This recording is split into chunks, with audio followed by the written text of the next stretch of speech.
Monday Ramble. Hello and welcome to the latest Monday Ramble. I'm Tom Bull and I'm on my own this week. It's Billy No Mates for you, I'm afraid.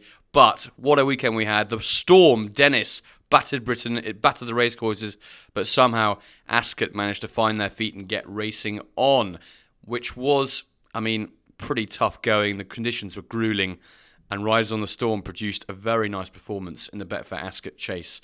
He took Surname on for the lead for a long way from home, and not many horses can do that. And obviously Surname, not quite at his best, had a horrible fall, luckily did get to his feet, but Riders OnThe Storm in the end was too good.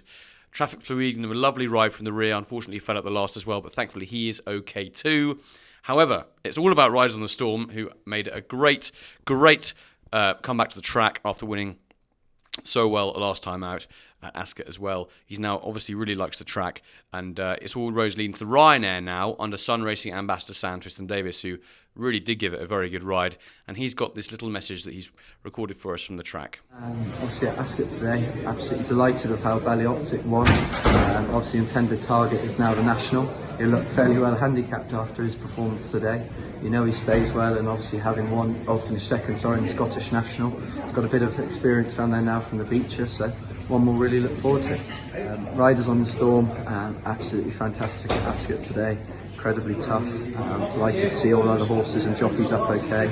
As you know, with Dad, he doesn't like to leave anything wanting, so we were very positive on him. Took Surname on for a fair way out, and then it's getting a little bit tiring late on, but even so, jumped fantastic, incredibly tough performance. And we'll try and get him freshened up and ready for the Ryanair. Thanks very much, Sam, for that. Obviously, BALLY OPTIC mentioned in there as well. A gruelling performance in the 3-mile chase at Ascot. It was a very nice win. He was quite clearly the one who coped with conditions best. He's a strong stayer, and it could be the Grand National on the agenda for him. He'd definitely have a chance, considering he's so classy. He's not going to be up in the weights for that, because obviously the weights are already out. So he'd have to have a big chance for a trainer who has done so well in the race in the past. Now, another national hopeful who was in action at the weekend was Tiger Roll, who made his long-awaited comeback in the Boyne Hurdle at Navan. Now, everyone was hoping to see him produce a nice performance, and I have to say, I was very encouraged by his 4th place.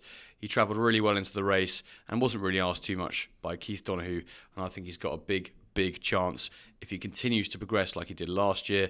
He's going to Cheltenham Festival now. He'll probably be a short prize favourite for the cross-country chase once again. It'll take a very good performance to beat him. Judged on that evidence, he seems to have retained all his zest for the game, and hopefully he can produce a massive performance at Aintree, because what a story it would be if he managed to win 3 Grand Nationals on the trot. It was stayers at the weekend, as we also saw the Grand National Trial up at Haydock, in which Smooth Stepper stayed on from a different galaxy. Go and take the big prize there over 3 miles, 4.5 furlongs. It was a real test of stamina, and poor old Lord de Mesnil couldn't quite keep up the gallop. He clearly loves Haydock and is a real old warrior of a horse, but unfortunately for him, Smooth Stepper just had too much staying power for him on the day, and has clearly got a big future ahead of him in these kind of staying chases. Whether or not racing should have gone on this weekend is very much a topic that we need to talk about, because a lot of horses fell. A lot of horses didn't like the conditions. Whether you can trust the form is up for debate. It was quite dangerous. The winds were so high that actually taking horses to the racecourses and bringing them back from the racecourse was quite dangerous. I think probably needs to be a little bit of a reform in future about how we go about if the weather is forecast to be this bad, whether or not it's actually safe enough for jockeys and trainers and horses themselves to really take part. It's definitely a question that needs to be asked. No one likes to see fallers, and there were plenty of them. Luckily, the most high-profile ones over jumps did get to their feet, which is exactly what we wanted to see, but it does need to be looked at in the future. Finally, got to talk about Sporting John and the famous green and gold silks of JP MENACE, who tore apart his opposition in the opening race at Ascot on Saturday. He beat Master Debonair, who's obviously a very good horse in his own right, and a couple of others who've got very bright futures, but this horse is in a different league. He looks very exciting. He's around an 8-1 mark for the Ballymore Novices Hurdle at Cheltenham Festival. He's yet to be beaten. He's 4 from 4, and he could go all the way. Philip Hobbs has got some nice horses, headed, of course, by Defi de Soy, and I think this chap could be equally as good, if not better, in time. Yes, I think he's the real deal, and hopefully he can go all the way to the top by starting with the Cheltenham Festival win next month. That's the Monday Ramble for this week. Let me know any comments you have in the YouTube section, and see you all soon.